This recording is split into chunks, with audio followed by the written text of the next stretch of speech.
emergency for the first time in about... This is Jim, and Receiving this message.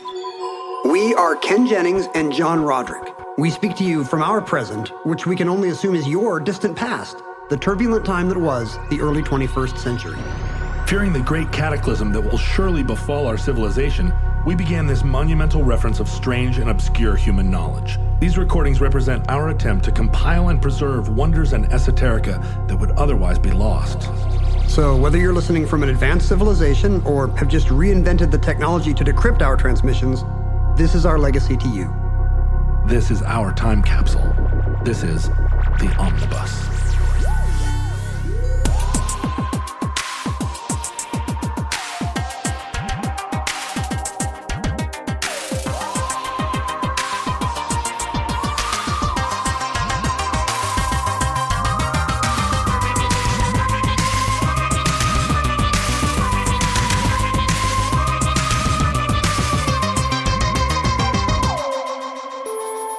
You have accessed entry 328.DE0203, certificate number 35435. The de Havilland Beaver.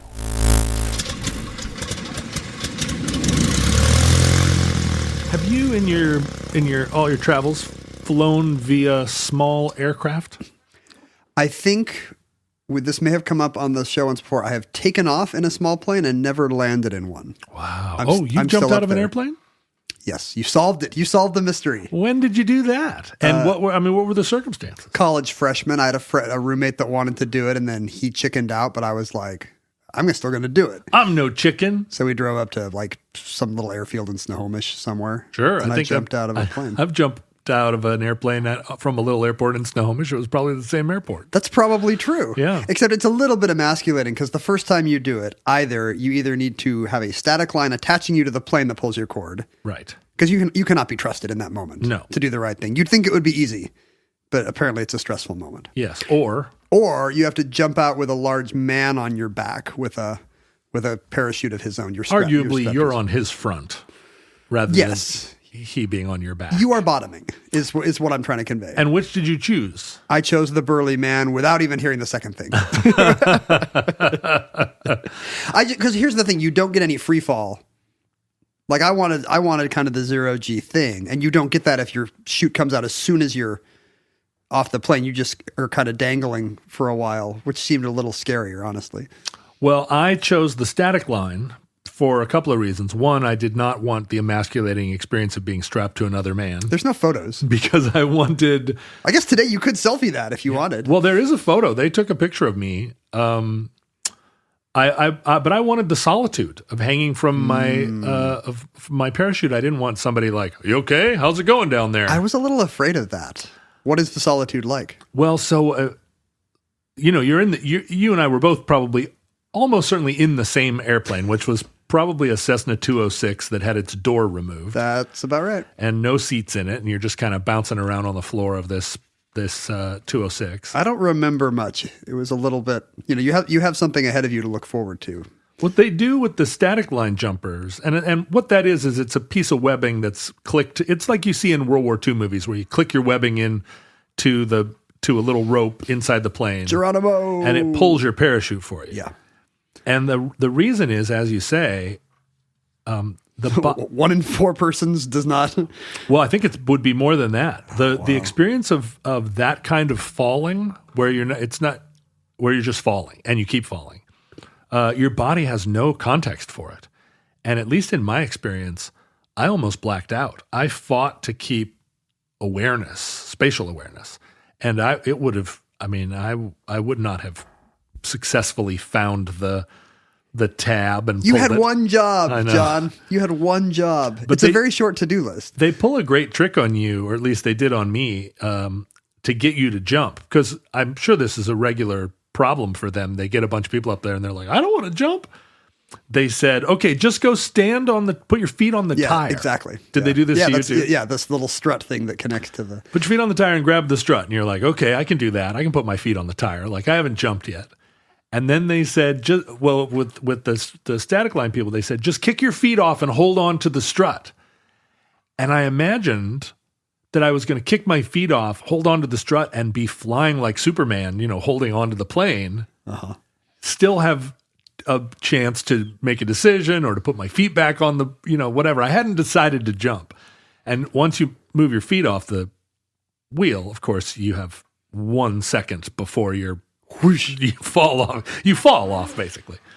But it was great. I mean, I had a wonderful experience. But there's a picture of me in that split second where I'd kicked my feet off but hadn't fallen. The clue I had that my brain was not working right is that the whole thing seemed to last about 30 seconds. Yeah.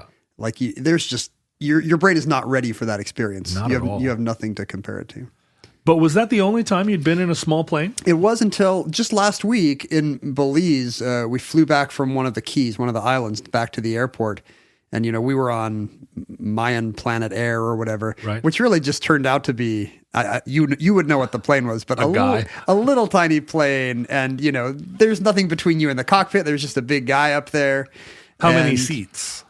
I want to say 8 to 10. Yeah, okay. So what is that? Is there some kind of Cessna that can fit that many? You'd call that a mid-sized plane. I mean, it could have been a lot of things But it was definitely bigger than what I would have jumped out of. Was there a person in addition to the pilot that was like, "Welcome to the plane"? No, because I've flown on those before. Yeah. Just little regional hoppers. Right. No, this was just one guy, and you're kind of sitting in the. Oh, and somebody had to come sit shotgun. Like right. One of the passengers sat shotgun. You didn't choose.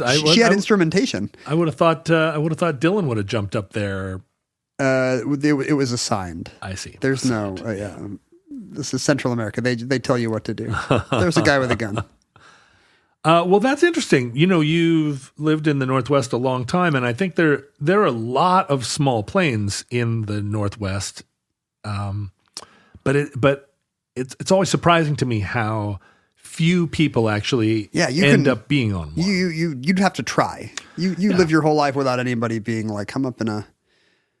I guess my parents have a neighbor out in Squim who's a pilot and a commercial airline pilot. And there's a little airstrip in back of the house where they keep a private plane. And they have just flown over to Seattle before. Sure. And I think they got back to the Olympic Peninsula before we got home to our neighborhood last time we met them downtown. If you frequent the San Juans, I mean, the quickest way to get there is by small plane. I have never taken the seaplane up there, but I should. Here in Seattle, there's a company called Kenmore Air, among several small plane operators that fly out of Lake Union, and they are kind of a famous regional airline. I mean, they're globally famous for some of the work that they do. But there are people that get off work on Friday and take the bus down to Kenmore Air and get on a plane and are home at their San Juan house, by dinner time. I'm always shocked that they are taking off and landing from Lake Union, which, if you don't know Seattle well, is the lake between downtown and kind of the northern residential neighborhoods. It's always,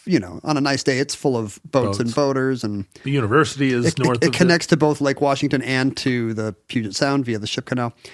And there's really no runway or really as I understand it, there's really nothing regulatory giving Kenmore Air any kind of right-of-way. They just have to put down a plane in a place where there's no paddle boarders or boats. What's wonderful about float plane pilots is that they really can put those planes down on a dime. Is that right? When you look at Lake Union on a summer day and you see one of these float planes coming in for a landing, you absolutely think, what? I assumed there must be some lane that boats had to clear out of, and there is not. There isn't. And I think most seasoned Lake Union boaters know to not direct their boat at a landing seaplane. But no, there's it ends up being a thing where there's surprisingly more room on that lake than you might first think. But as they're coming in, they're flaring their plane, they're slowing it way down, and I think they can see they can always find a path. And of course, as an Alaska lad, you probably have other float plane experiences. A lot. My dad was a small plane pilot, and I spent a lot of time in small planes. You have a pilot's license. I had a student pilot's license when I was a teenager, but I was in the Civil Air Patrol, which will be a future episode of the Omnibus. Or past, if you're listening out of order. Right, of course. Or past, if you're listening from the future. They're all past episodes. But I've spent a lot of time in small planes and in float planes. And my dad had a float rating, so we would fly. But also a lot of my friends, I mean, my next door neighbor kept a set of floats in his front yard in the winter because his plane was on skis in the winter. And then in the summer, the floats would disappear because he'd put them on the plane. But it's very common up there. But I've also flown via Kenmore Air several times to the islands here. We played the Doe Bay Festival several years in a row. Where is that? Doe Bay is on Orcas Island. Okay. It's a former nudist colony encampment that then became a music festival. It's owned by a guy named Joe Brotherton, who is like a local impresario, lawyer, neat guy who's basically his son-in-law said, "Why don't we put on a music festival here?" Because there's no people? I guess people will come. Well, it's a camping thing. You go up there and camp and play banjos. But they flew me in via Kenmore Air a couple of times and land at the little harbor, a 15-minute drive from the festival. I had a friend do it once, and he works at Gates, and he just loved walking down to the lake with a briefcase, getting on a plane, and then walking off in the San Juan. So great. It's really a wonderful, and I think you can buy, Kenmore Air will sell you a booklet of tickets where you buy 10 and you get the 11th free or something like that for people that do that. But one of the planes that you'll see down at Kenmore Air, and one of the planes that's the most famous of all the planes that does this kind of work, this short takeoff and landing, seaplane, bush plane kind of work, is the de Havilland Beaver, which within airplane circles, and airplane people are just like all kinds of motorhead people, car people, motorcycle people. They develop real bonds with certain pieces of machinery. Certain airplanes take on legendary status. And there's a consensus, right? Like this is a good one and this is a bad one. I mean, an airplane that's a dog that pilots will avoid. I mean, those airplanes go away because they hit the sides of mountains. Well, because I mean, there are whole car clubs devoted to the Edsel or devoted to. I saw an Edsel the other day. They're weird looking, aren't they? I was eye popping. I guess there's not that many left just because nobody bought them. Yeah, you don't see them. And when you do, I mean, they're extraordinary. And I think for their time, they were really well designed. Like they have a lot of bells and whistles. Mm-hmm. But yeah, when you see one in the wild, I saw one too, like in the middle of the night at a gas station in the South End. And I pulled up, I was like, what's with the Edsel? And I went into the gas station and there was a guy in there with like jet black, slicked back hair, neck tattoos, wearing like cuffed, unwashed jeans. And like a young guy? No, like a guy 40 years old. And I said, nice Edsel. And he was like, yeah, I know, right? Like, who's driving that cool car? And then this guy that looked like Waldo with a little hat and a striped shirt and glasses was like, yeah, thanks, we're storing our Edsel. And out he goes. I just felt like such a dupe. And then the guy with the neck tattoos got into a Honda Civic and that his girlfriend was driving. The nerds took over. But within airplane circles, I mean, of course, any vehicle is going to have its fans, right? But airplanes have that third dimension, which is up and down. That's what I hear about airplanes. I'm no expert, but that means that if Jay Leno's Porsche 911 breaks down on Laurel Canyon Drive, he just makes a phone call and somebody comes and gets him. Hey, my car's broken out.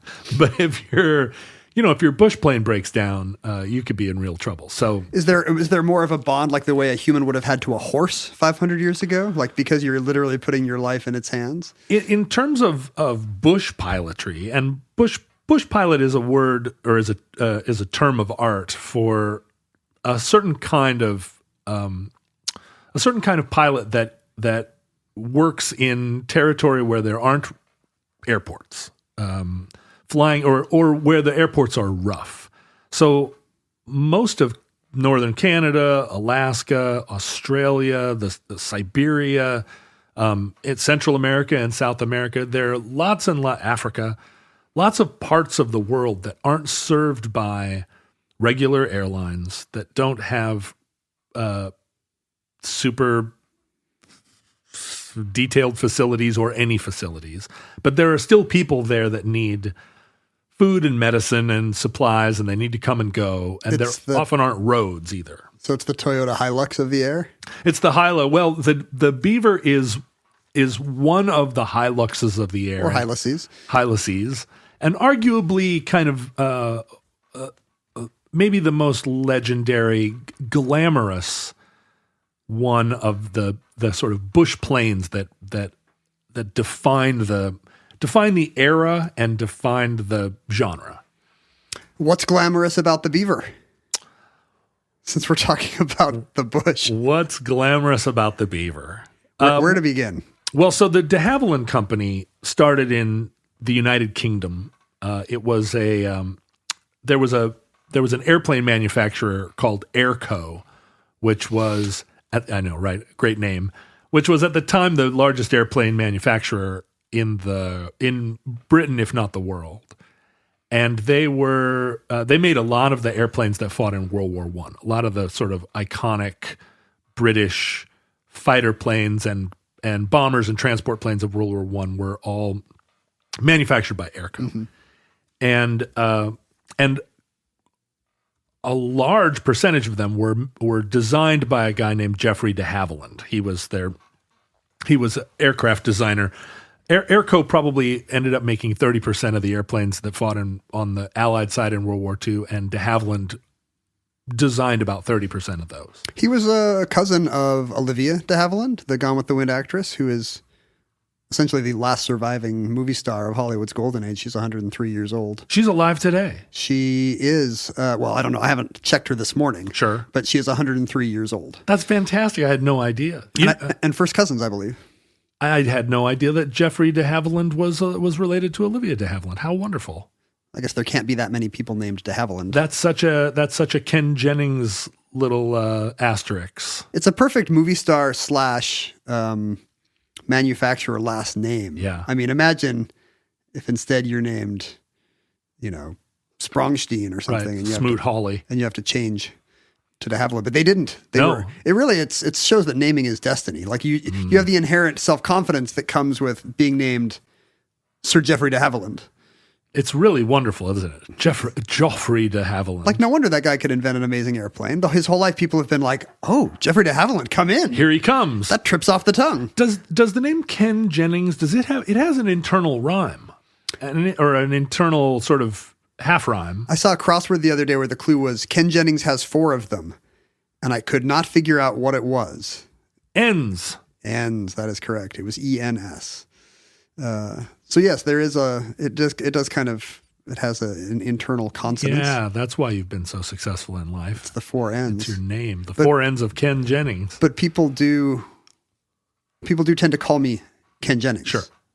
Like Charlie Brown, all one word. I'm John Roderick in the same way, Yeah. but only because every 4th kid, boy or girl, that was born in 1968 was named John. So you have to distinguish yourself. You have to do something to distinguish yourself. John Roderick. That's why you were John R. Yeah, John R. That's right, on all my Valentines. After World War I, there was, maybe more so than at any other time, a real glut of war surplus airplanes. After World War II, a lot of the airplanes, the fighter planes, of course, aren't going to be sold to the general public. Like, sure, here, why don't you take a P-40 Tomahawk and, what would you do with it? just go fly around the local airport. I mean, there certainly were some civilian sales of that stuff. And all of the transport planes went on, or a lot of them went on and found civilian life. But, there's no public use for a B-17 bomber. You can see why you can't swing a cat in America without coming across some kind of old airplane museum staffed by 82-year-old greatest generation Docents. vets in their baseball caps and bomber jackets who volunteer every Tuesday. Yeah. If anybody shows up to come look at the old World War II planes. But the vast majority of those planes, tens and tens of thousands of them, were just scrapped in the immediate after-war years. But Just for the metal? just to get them out of the way. I mean, they were piling up at the ends of runways. I mean, they really were. There was just like, what are we going to do with? We made thousands of these to defeat the enemy, and now they have no use. They should have just crashed them into each other. Yeah. Now that's fun. Sell tickets. They should have sunk them and made artificial reefs out of them. Wouldn't that be cool? That's actually what they should have done. I'm sure there's been some serious research on doing that. They did sink battleships, like frigates and cruisers. There are Navy ships used that way. But after World War I, it was still early days of aviation, and all you had to do was take the gun off of a Sopwith Camel, and it would become a barnstormer. I mean, a biplane that was used in war and a biplane that was used to deliver the Pony Express mail. They weren't that different, and so you could just go up to a Sopwith Camel, get out a screwdriver, take off the gun, hold it to the owner, and say, "I'm taking your plane. I'm a barnstormer now." Yeah, it's that old reason that they don't sell. They won't hand you a box of shotgun shells if you've just bought a shotgun. Makes sense. But that glut of like surplus airplanes really affected the fortunes of the Airco company. Because all of a sudden, they weren't selling airplanes to the government anymore, and there wasn't a civilian market for planes. There's people walking on wings, coast to coast. That's right. Nobody needs a plane. You could crash an old Airco plane, walk away from it, go buy another one, crash that one. You could actually walk across America, hands across America style, just on the wings of crashed Airco aircraft. And so there was a kind of a funny little bit of company gamesmanship. The BSA company, which is famous for making motorcycles, but also small arms and so forth, bought the Airco company, but bought them just as they went bankrupt. And there was some tomfoolery. And in the moment that BSA realized that Airco had gone, that they had basically bought a defunct company, Jeffrey de Havilland was sort of standing there in the moment, a new employee of BSA, and said, "Why don't I take the Airco tooling and some of my own designs and just sort of break off and start my own airplane company, the de Havilland Company?" And de Havilland became a vital part of British aerospace. And we think of, because we're Americans, we're very chauvinistic about things like, well, about everything, but we think of airplane design and the aircraft industry as being a very American-dominated industry because the Wright brothers flew for the first time here, and Boeing became one of the largest aircraft manufacturer. And we've made a lot of airplanes here, but the early days of airplanes, all the way through mid-20th century, Britain was a real innovator, and Rolls-Royce, right? Started out making aircraft engines? Rolls-Royce, but also de Havilland was one of the early sort of jet manufacturers before the 707 even. They made jets. Yeah, their Comet. So they were around into the 50s and they were 60s. And the French too, were aircraft pioneers. But so de Havilland started making, planes for the Army, for the civilian market. He made the Moth, which was kind of the universal trainer of the Commonwealth countries, little sort of balsa wood, learn to fly kind of airplane. So we're not troubled by the lame name because it was kind of a lame plane? It was a Moth, basically. Moths are supposed to be small. Okay. And then throughout World War II, de Havilland was instrumental in the war effort, most famously making the Mosquito, which was a kind of fighter bomber airplane that I know, also a bad name. I don't think they should be insects. You're wincing. At least the Mosquito has weaponry. Right. It can bite. So I get that. But it's an annoyance. It's an annoyance. It easily gets slapped away by its only enemy. Right. Compare it to the Spitfire. Exactly. It's spitting fire. There's a world full of flying birds and bats that are all cool as hell. You don't have to be like the Ladybug. Yeah. I don't know. The Mosquito ended up being a very versatile airplane, although at first you wouldn't. It's kind of like, what is it for? It's a little bit of a. It's big. It's bigger than most fighters. It's got two engines, but it's too small to be a bomber. It sort of seemed like, well, maybe it's a surveillance plane, maybe it's a ground attack aircraft, but it ended up being used for all those things: fighting, bombing, ground attack. The Mosquito was made almost completely of wood. So one of in this era, the beginning of World War II, a lot of airplanes were made primarily of wood, and by the end of the war, all airplanes were made of steel. It was a transition period. Most of them fighter planes were made of metal. If I was getting shot at, I think that's the thing that would make me want to switch from wood to steel. Well, yeah. Steel's not going to burn quite the same way. Right. But also a bullet can go right through a fabric wing and do very little damage to the airplane. Oh, interesting. So there's advantages to these lightweight wood frame planes in wartime? Yeah. I mean, I think fire is a major disadvantage. And I think what steel allows you to do is go faster. And speed ends up being the killer advantage. But the de Havilland Company, there was so much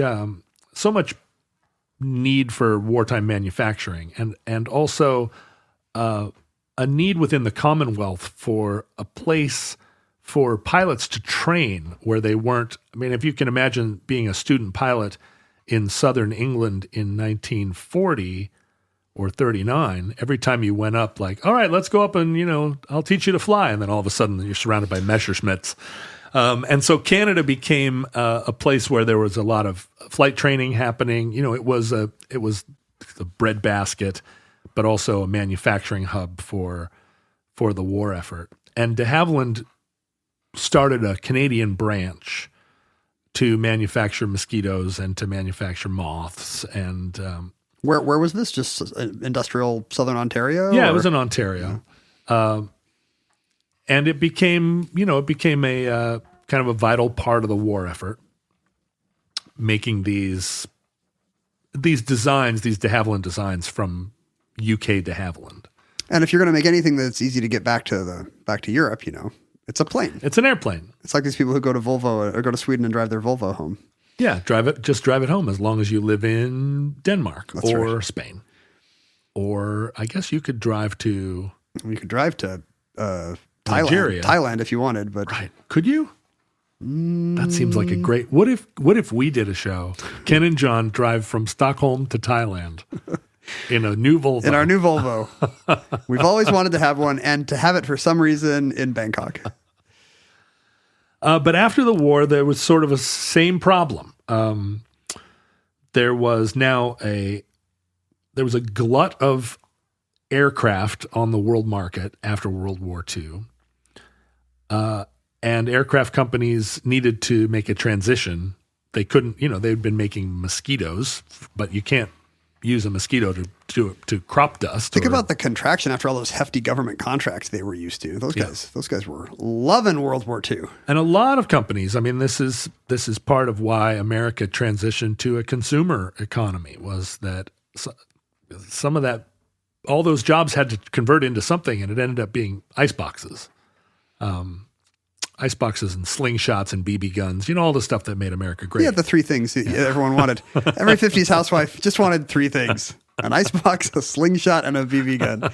And then she was content. That was it. She could watch her programs. There was no more war. Now, even though we are together recording, John, we are sitting 8 feet or so apart because we are responsible citizens of the pandemic. And we, like I assume many of our present listeners, are social distancing. We are social distancing. We're doing it as a matter of normal habit, but also you and I both are sequestering ourselves with our families and not venturing out, not being agents of contagion. It's the right thing to do. Agents of Contagion. Agents of Contagion. I love that record. Killer band.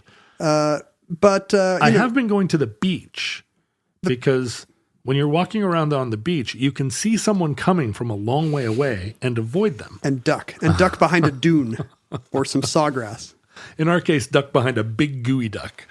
That's why they're called gooey ducks, because they're large enough that you can duck behind them. And so we are, like you, social distancing, and yet we can bridge that distance between us through the miracle of podcasting in general, the omnibus in particular. We're going to keep making this show as long as we can. We hope that the resilience and constancy of the omnibus gives you some sense of that in your disrupted daily life.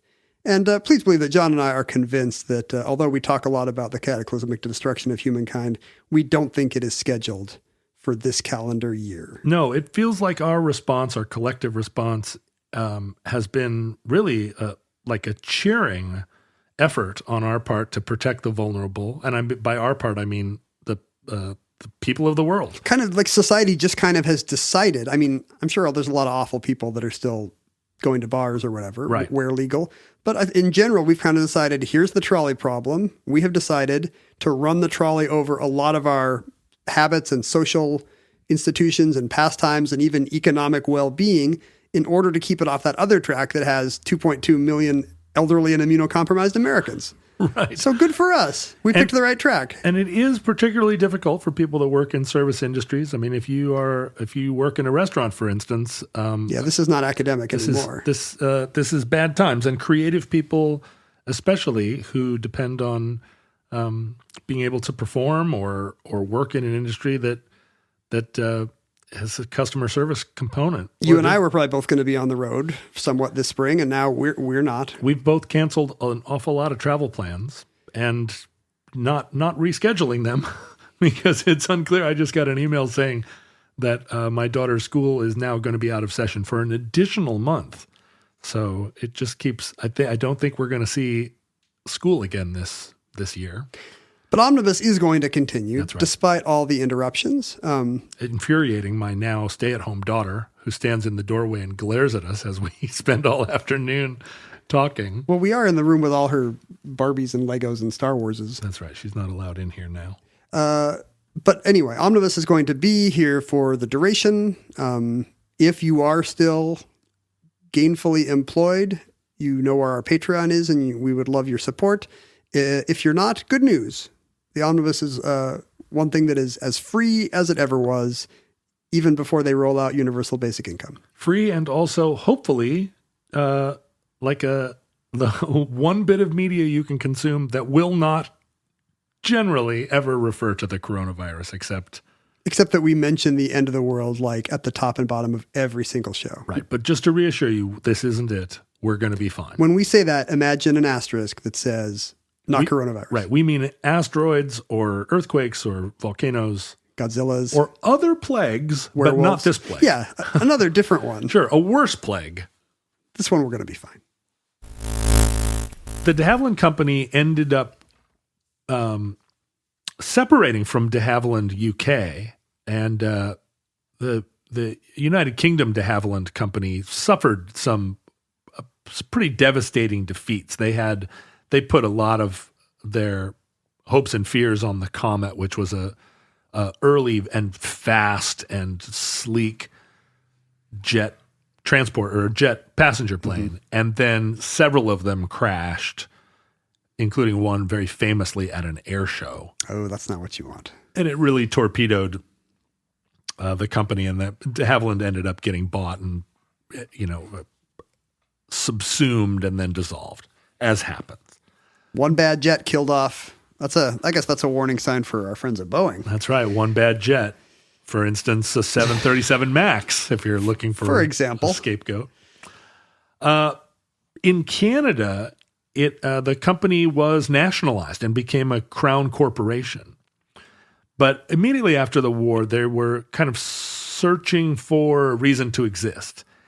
And they went kind of unusually for an aircraft company. Usually a company like this, when they're looking for a new product, they go to aircraft designers who are sitting and tinkering like, can you make it faster? Can you make it sleeker? The Howard Hughes version of what the next product is going to be. Steve Jobs stuff. Yeah. Or like, can you, let's cut costs and make a thing lighter and faster, so forth. But de Havilland had sort of the advantage of, in Canada, there being already like a burgeoning community of pilots and adventurers who had become necessary for the north of Canada to kind of exist, for it to communicate, for goods and services to... Because there's no infrastructure. There's none. If you don't have a certain number of people who know what they're doing up there, there can't be communities or settlement or what? Is there already oil exploration going on up there? Or? Well, a lot of mineral exploration. In fact, like like uranium was discovered at Great Bear Lake, and that was part of what, propelled the Manhattan Project, was the discovery of this, basically local uranium. So you're saying Canada could have got the bomb first? Canada is morally culpable for Hiroshima. And every Canadian should remember that when they wake up in the Imagine a parallel morning. universe where Canada gets the bomb first. They're like, we're not selling this to Oak Ridge, Tennessee. No, what would they use it for? We're keeping all our uranium.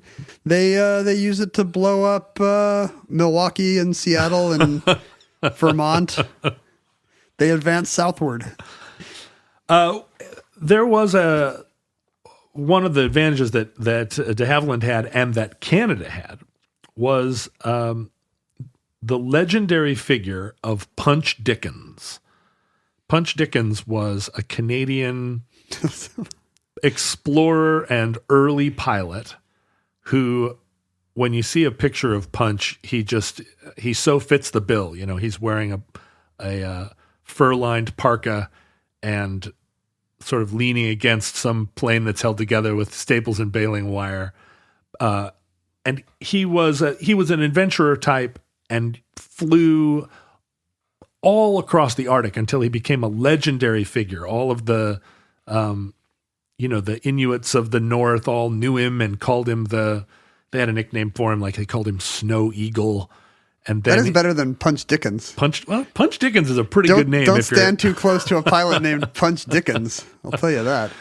But he ended up flying 1 million miles in the Arctic in the course of his life and lived to be in his late 90s. One of the rare bush pilots that actually didn't die in a fiery crash. But he was the first pilot to fly along the border of the Arctic Ocean. Made that what probably incredible transit in its time and even now. But sort of a legendary character and also beloved and known by all people operating kind of in that bush pilot culture. And de Havilland contracted or consulted with Punch, and Punch went and consulted with his fraternity of fellow pilots and compiled a list of not requirements, but of desires. Like, what would a pilot want if we were going to design a new airplane? It's a wish list. And so rather than build an airplane from the Steve Jobs model, they built an airplane from the ground up, like standing outside the Tractor Supply store.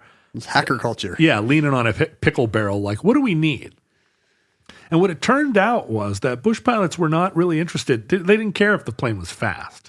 And they didn't care if it was sleek. What they wanted was a horse. And they specified first of all, tons of power, but also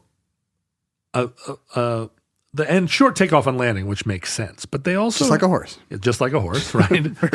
very short takeoff and landing. And very much like a horse, they said, what we want is big doors on the side because we want to be able to load stuff in and out. Oh, that's interesting. Right? And that's the kind of stuff that companies always do wrong. And then moms will be like, hey, minivans, the door should be on both sides, dummies. Right. Like, for some reason, they never ask the end user.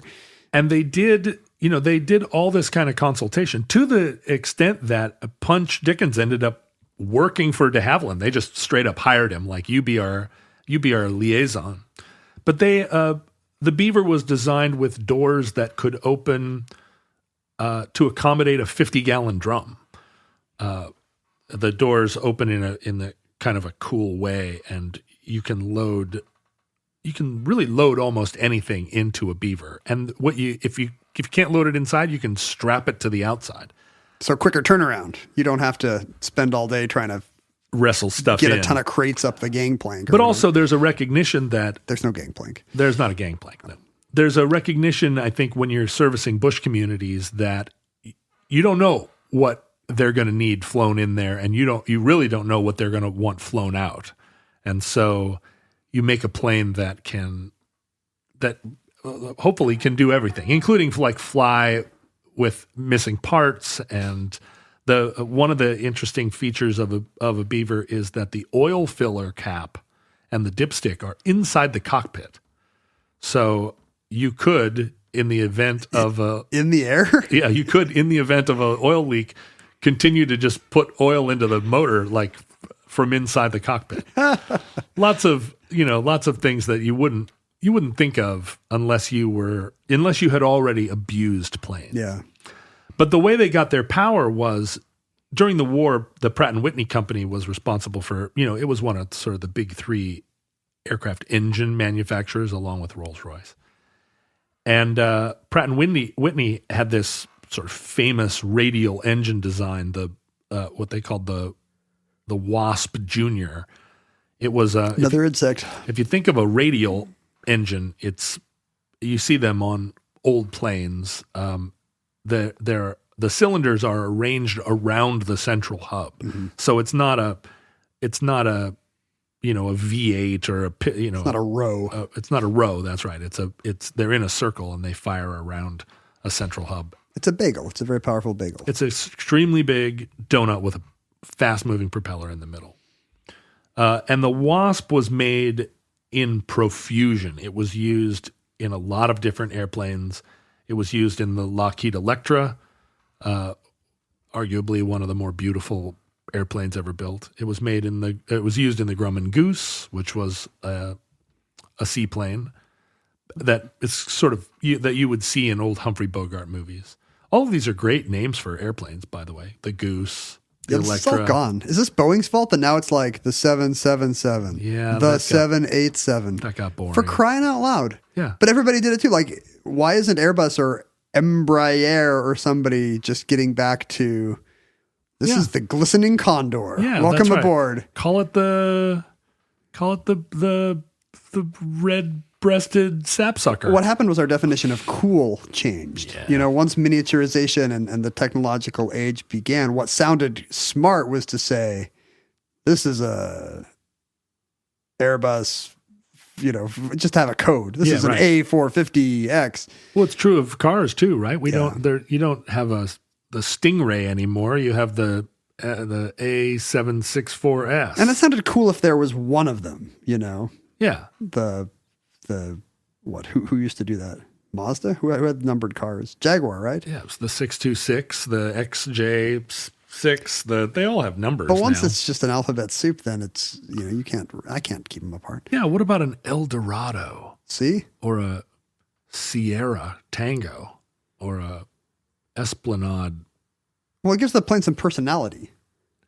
When you're aboard an I can't think of a real Airbus, an A750. A360. I mean, that doesn't have any personality. No. You have no feeling toward A360. Well, de Havilland Canada took a lesson from the fact that you didn't like the insect names of de Havilland UK. That was nice of them. And they named their airplanes after mammals who do not fly. So there's the beaver, there's the otter. They're Canadian, so it's clearly a nationalistic pride. Yeah, they're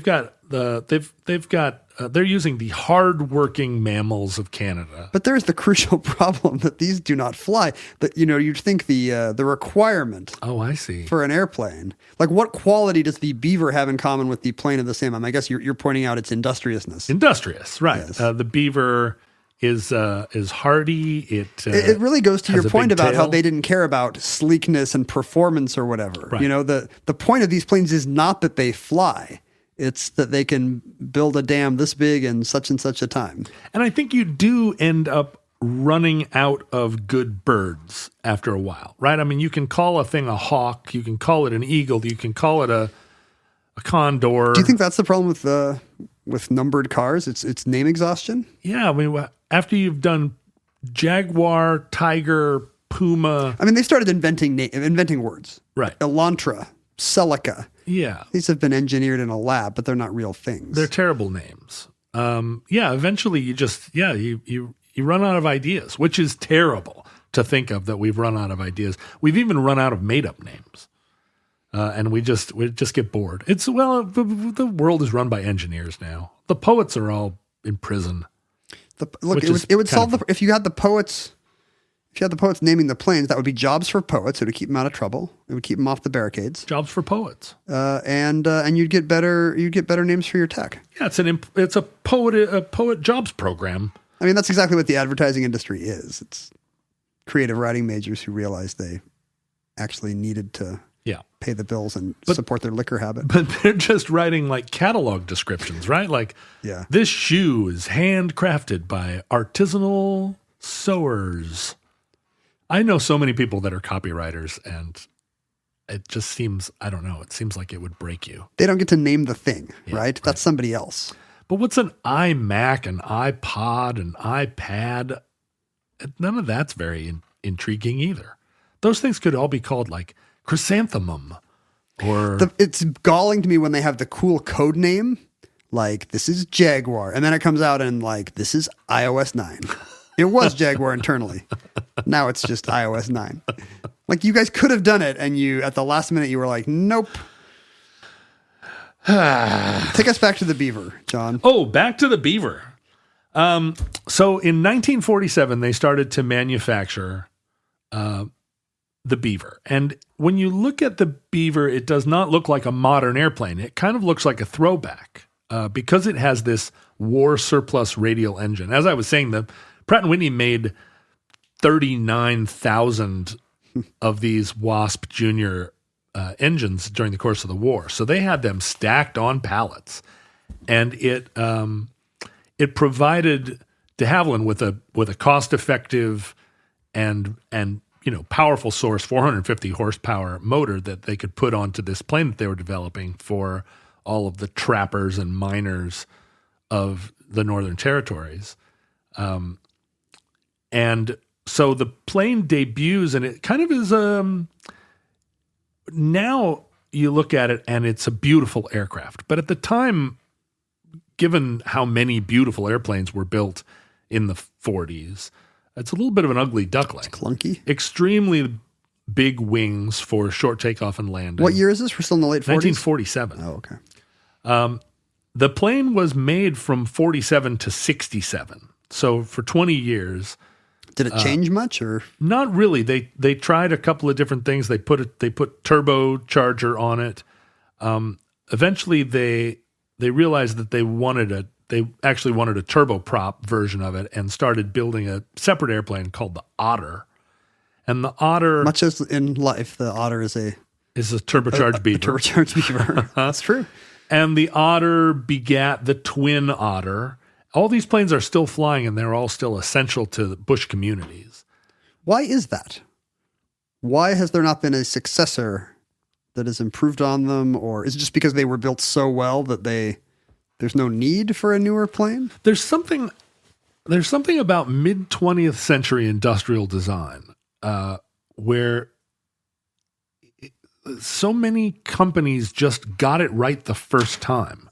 When you think about guitar design, the first mass-produced electric guitar was the Fender Telecaster, which is still played by everybody, unchanged. If you handed a 1952 Telecaster to any modern guitarist, they would be able to do everything with it because it was perfect when it first arrived. But maybe now corporations have wised up. If you get it right the first time, right, you what are you can't gonna keep do? reselling somebody the new model every 3 years. Well, except Fender keeps selling Telecasters.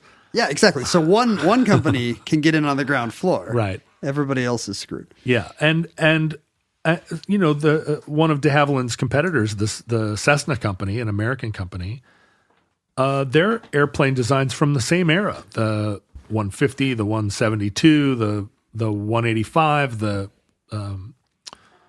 206. Like, these airplanes are also still all in service, and you can go buy a Cessna 180 that was built in 1955, and it is competitive with modern airplanes. People still making parts? Absolutely. Absolutely. The story of the Beaver is curious. The Air Force, the U.S. Air Force realized and the Army realized that it was a very hardy airplane. And in the Korean War, the U.S. government bought a bunch of these to work as spotters and rough terrain kind of airplanes in the they weren't like fitted with missiles or anything, but they became sort of crucial to the wartime effort. Just and then, workhorses. And then they continued to serve in Vietnam, and quite a few of them.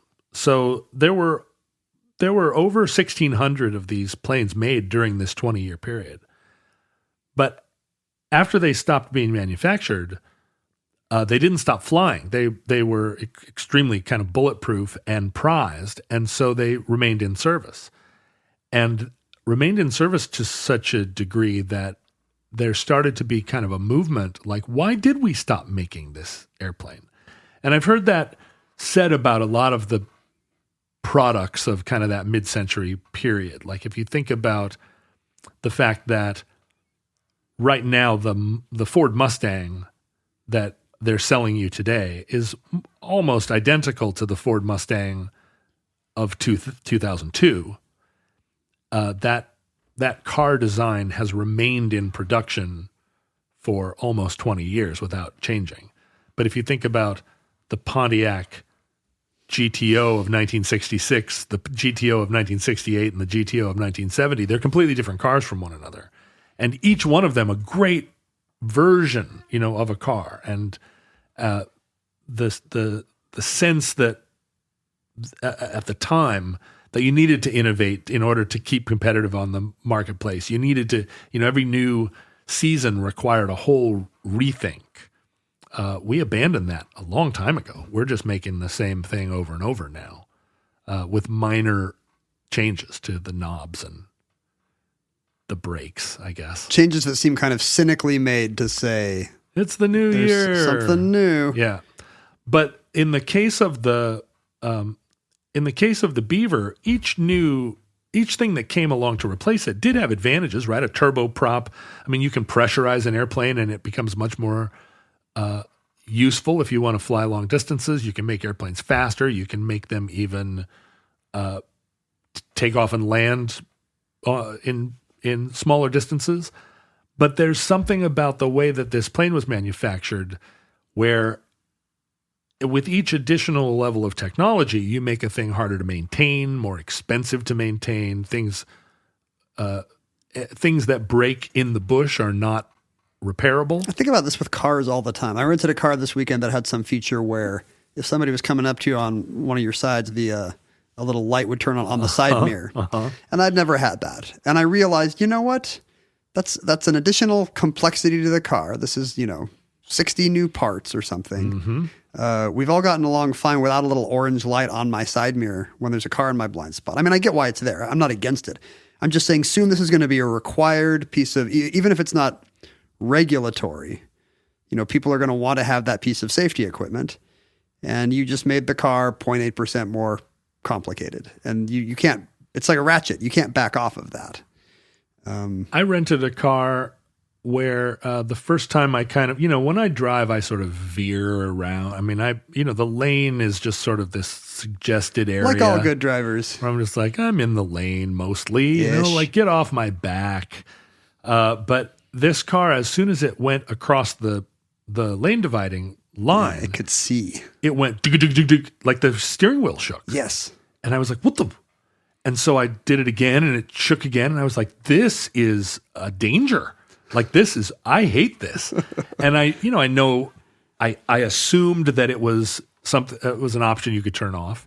And I scrolled through 50 screens on their little heads up display until I figured out which one was the driver assist that I could turn off and finally did. But if I was just a regular, if I was some regular person who rented this car that was like, well, I guess that's what it does.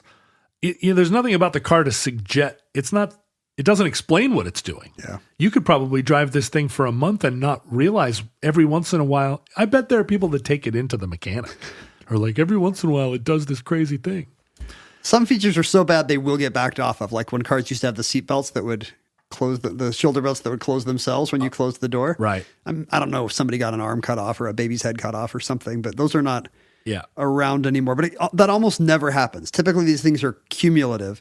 And what was once a very simple and beloved product just gets buried under 500 new features. I think what happened with that seatbelt, because I think this happened to me personally, I climbed into the car, shut the door, and the seatbelt started to retract, and I had like a big Coke or something, like a 32-ounce Coke, and the seatbelt just went right across it and just pressed it to your, or maybe it was an ice cream cone, something.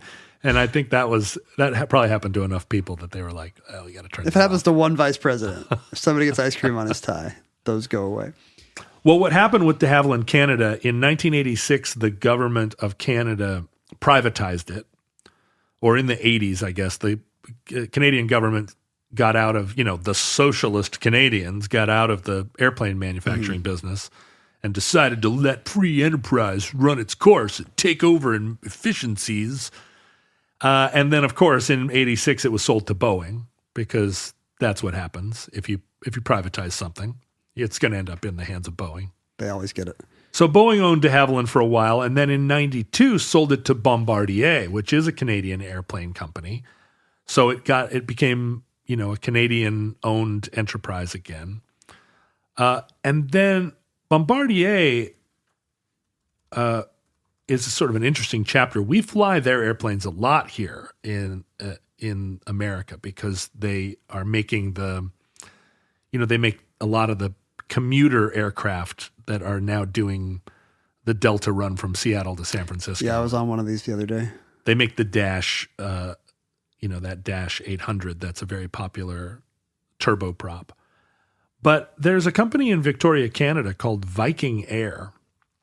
And Viking Air is like Kenmore Air that flies out of Lake Union that we talked about earlier. They fly a lot of de Havilland Beavers.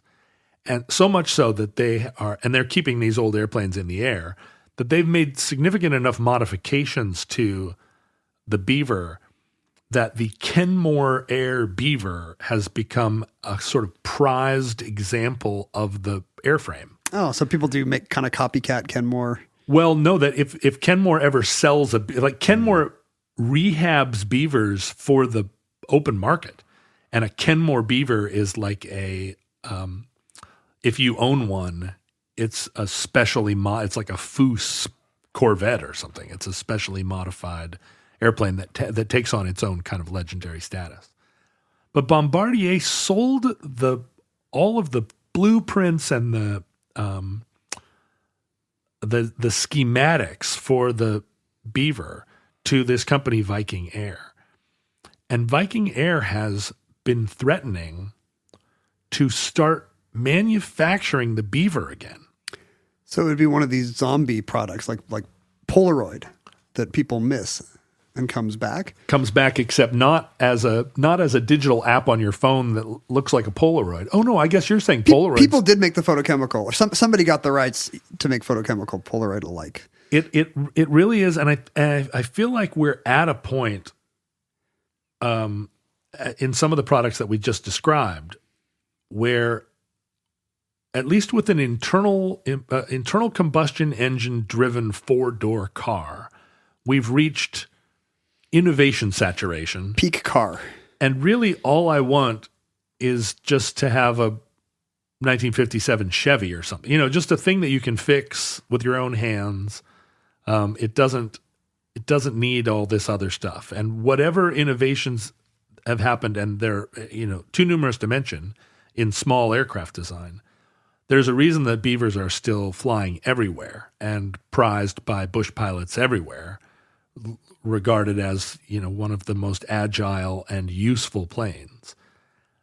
So far, and Viking does manufacture a version of the Otter, but they haven't yet come around to fully going into production making, and they make parts for Beavers.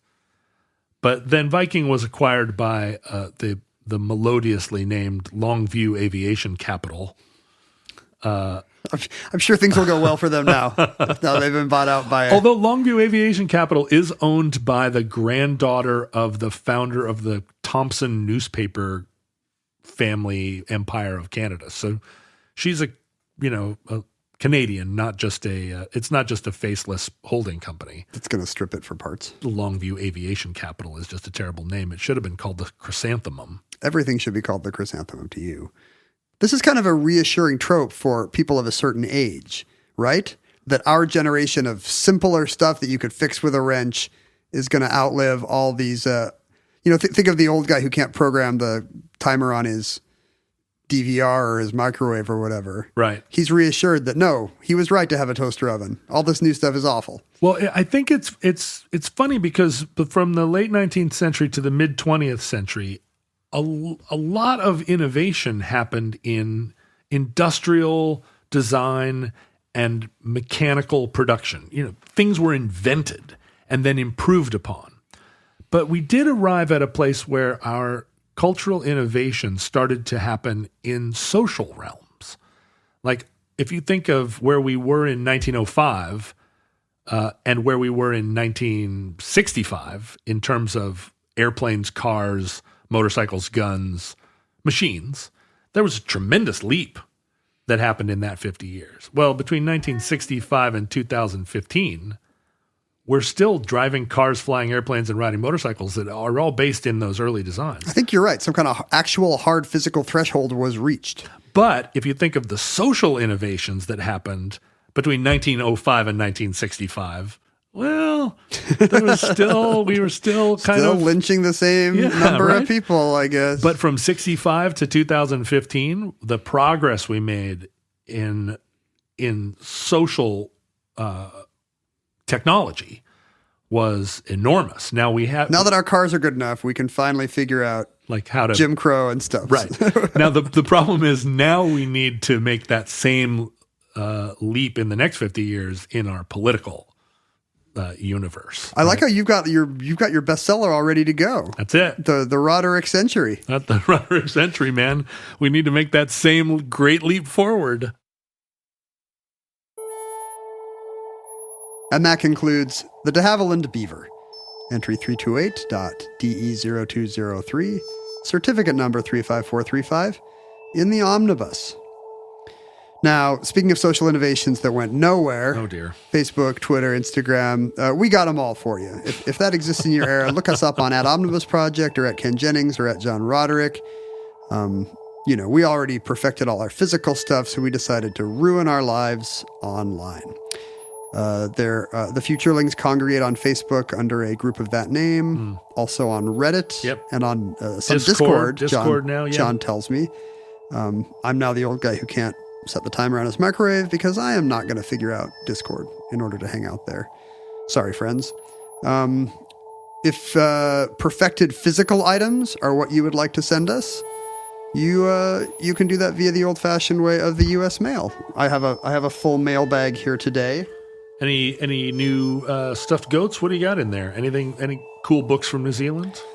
A bunch of postcards. This one is actually of Tikal, which we talked about on Tuesday's show. Somebody went to Tikal just in advance of me and sent me a postcard. That was sent by them not knowing you had gone to Tikal? They knew I was going to Belize, but not that we had done this show. They recommend to bring bug spray and ponchos, which we did. Both things? We did bring bug spray and ponchos. Were there a lot of bugs? I think I was getting bit on my leg. We didn't have to pull part of a tick out of anyone, which is what you don't want. Just some mosquito bites. Mark sent you a Bonaparte family tree postcard. You can pass that along to your mom. I love that Mark sent that to me, and I have to confess I already have that Bonaparte postcard, but we can't have too many. Did we do this on the show? Have you received multiples of this? I don't think so. Well, now you've got one to trade, one to rock, and one to stock. I think in the French Revolutionary episode, we may have mentioned that Liberté, Égalité, and Fraternité was a bit patriarchal. Oh, okay. So what does this say? This is somebody who was already selling Liberté, Égalité, and Sororité t-shirts. Sisterhood. Now, which one of our daughters is going to get that shirt? Probably both, and I don't know. Will your daughter wear what you give her? No. My daughter will wear baggy feminist t-shirts till the cows come home. So all right. Well, why don't we... I think this is going to be a win, but we have two. Why don't we give that to Kate? We do have two. Oh, okay. Well, which one does she want? The blue or the black? Marla's going to have to age into... Yeah. So thank you, Dawn. Thank you, Dawn. Those are great. Wait, that's not from Dawn. I lied. Thank you, Rebecca. Thank you. Oh, Rebecca. Thank you, Rebecca. This was something she made on Cotton Bureau, and proceeds went to Planned Parenthood. Well, fortunately, we both have daughters, and they both are going to rock those shirts. Who is this from? Barbara Ann sent me a picture of a Labrador Retriever guide dog, which is cute, and wants to know if I'll be doing literacy benefit in Bellingham. I will, Barbara, but I'm sure by the time you hear this, it's already happened. Last time you got the World War II gift, Dawn is apparently heard me lament that I don't get cool stuff in the mail, so she sent me... She sent you the instruction manual for her 97 Civic. She sent me, kind of, Star Wars blueprints. Whoa. Completely detailed design for the sets and effects of the greatest space fantasy universe. Whoa. And this appears to be... Well, why? Don't just pull that halfway out. Pull it out. These are actual blueprints. Here's Luke's land speeder, if you want to build one. Oh, get out of Dodge. That's the coolest thing I ever saw. It's an actual booklet. And I think this is some kind of early 80s period Star Wars collectible, which is... maybe valuable. I don't know. I'm going to put my kids through college on this. Are you going to frame those and put them up on the wall of your office? Absolutely. She says you can tell she's a Star Wars fan. She says, "Live long and prosper." Yeah. Thank you, Don. Live long in Prosser. So you could also send us physical items like these at PO Box 55744, Shoreline, Washington 98155. John's got a new house to fill with junk, so he's excited. It's modern. It's modernist, and it has to be really good junk. We do get really good junk. We do. You could contribute to the show with your financial lucre. We cannot overstate how much we appreciate it. It has been so gratifying that people care enough about the show to keep it in business. And if you are not one of those people, if you're some kind of awful free rider, but this is the moment when you think, you know what, I'm going to step up and I'm going to contribute, we would love that. Go to patreon.com/omnibus project. Every pledge, no matter how small, helps further the cause. Did I cover everything? I think everything's covered. All right. Everything's covered with a warm, weighted Ken blanket. And hundreds of Bonaparte family tree postcards. Futurelings, from our vantage point in your distant past, we cannot know that in the future, probably most futurelings identify as Canadians, and probably most futurelings are, if not riding around in rehabbed beavers or remanufactured beavers, are themselves sentient de Havilland beavers. What are the odds that the futurelings are actual beavers or Canadian flying airplane beavers? It may be that they are actual beavers, and they object to the de Havilland being named the Beaver in the same way that we object the Cleveland to the Washington Redskins, the Cleveland Indians. Right. So, on behalf of ourselves, we apologize for not knowing. But if they're sentient planes with whose noses are propellers and eyes are cockpit windows, then you don't care. You did it. You outlived the organic beavers. Yeah, Good that's job. right. You're like Beaver. It's just some kind of pterodactyl that existed many years ago. It's like the Cleveland pterodactyls. Toronto Raptors, I think, would be the only sports team named for a non-existent animal. Is a raptor non-existent? No, raptors are. No, but it's in the logo. It's a velociraptor. Oh, you know what? I believe the Nashville Predators. Or wait. Memphis Predators? Where do the Predators play? Do they have a dinosaur? The Memphis Predators. T-Rex? I think their predator is I think it's a saber-toothed tiger. Oh. The Nashville Predators of the NHL. Are Seahawks still alive? I don't know if that's kind of a mythical bird, right? Yeah, it's like a thunderbird. They bring out an osprey at the beginning of each game, which is what, a sea eagle? Sea eagle. So I don't know if the Seahawk is actually a thing. But there was a Errol Flynn movie called The Seahawk. And Errol Flynn was very into Olivia de Havilland. He was. I don't know about her beaver. And she lives first cousins of Joffrey. The last surviving de Havilland. Well, we hope and pray that, we hope and pray that you are happy, future beavers. And we hope and pray that the catastrophe that will wipe us off the face of the earth, making room for you, never comes. But if the worst comes soon, basically we're playing both sides against the middle. We're both ending. If the worst comes soon, this recording, like all our recordings, may have been our final word. But if Providence allows, we hope to be back with you soon for another entry in the Omnibus.